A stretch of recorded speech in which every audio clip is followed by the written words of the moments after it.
Panihapon na to for tonight. Snow crab, legs and claws. Snow crab. Let's see anong kalabasan. Frozen lang siya guys, frozen. Wala tayong fresh dari. Kami ang taong fresh. Frozen snow crab. Is you ready for your snow crab? Yeah. Snow crab? Yep.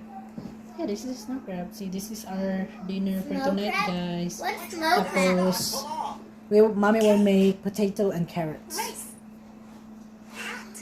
Potato? Mm-hmm.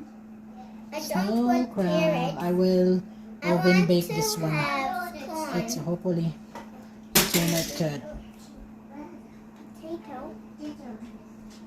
Yung ano doon. Painit pa nato ang oven for 375 preheat. Ang pare sa atong kagang for tonight is carrot and potato.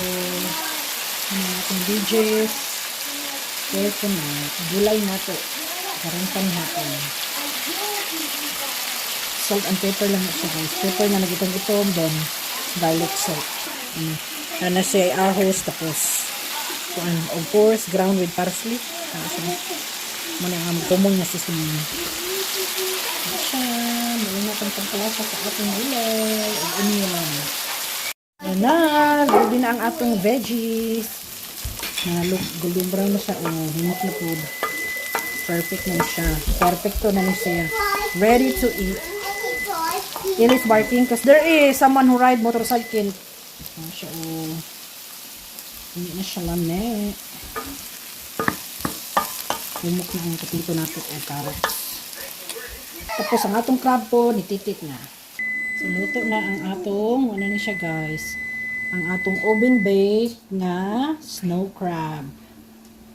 Crab legs. Ano siya, uluhan ni siya ka. And look at this. Mahurot na lang na akong luto kay And look at this. damay raman.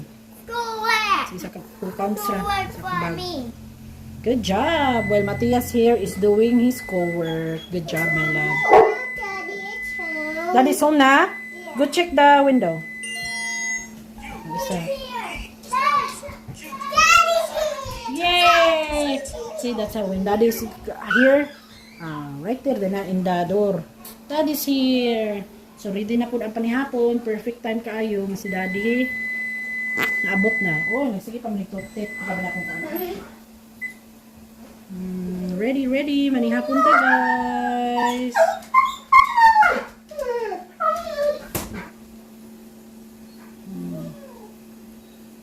Perfect.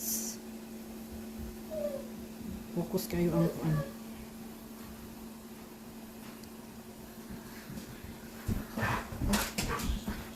Love, the food is just done to perfect time.